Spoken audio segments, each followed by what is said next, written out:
Саламатсыңар балдар. Менин аты жөнүм Кыялтык Кумалиева. Бүгүнкү биздин өтүлө турган темабыз да байламтасы. Сүйлөм менен сүйлөм тизмегиндеги бир сөз менен экинчи сөз түрдүү жол аркылуу өз ара байланыш жасайт.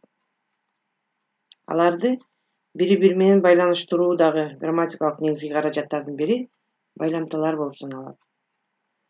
Байламталар белгилүү бир лексикалык мааниге ээ эмес, ошондуктан өзүнчө колдонулбайт, сүйлөм мүчөлөрүнүн милдетин аткара албайт, сөз менен сөздү, сүйлөм менен сүйлөмдү өз ара байланыштыруу кызматын аткарат.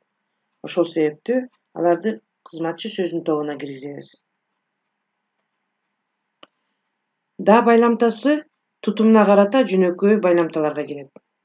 Бул байламта сөз менен сөздү, сүйлөм менен сүйлөмдү тутумдаштыруучу байламта.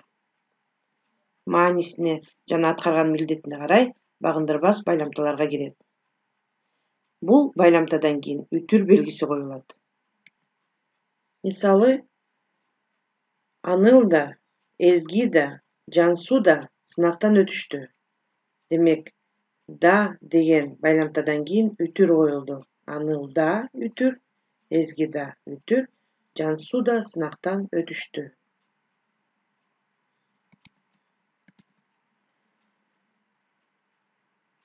Сен да, мен да сүрөткө кыйын түшөт экенбиз.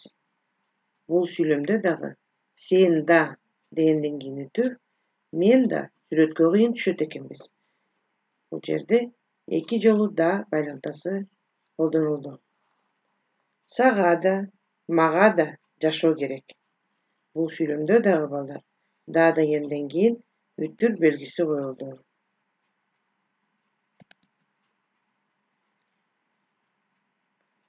Бул жерде балдар 3 сүрөт берилген.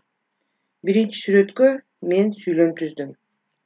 Мисалы, кызыл түстү да, сары түстү да, жашыл түстү да жакшы көрөм.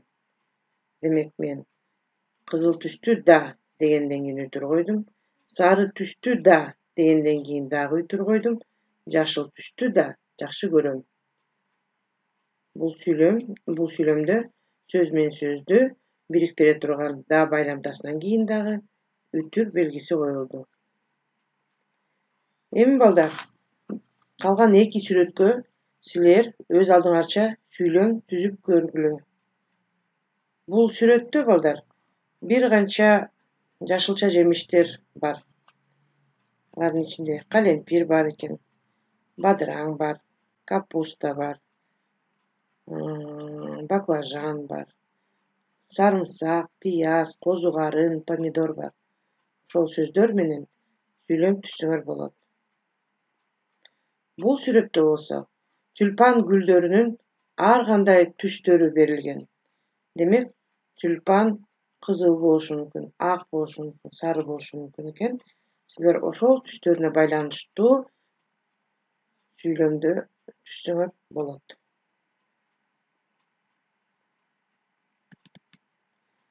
Балдар, ушуну менен бүгүнкү сабагыбыз аяктады. Кайрадан көрүшкөнчө.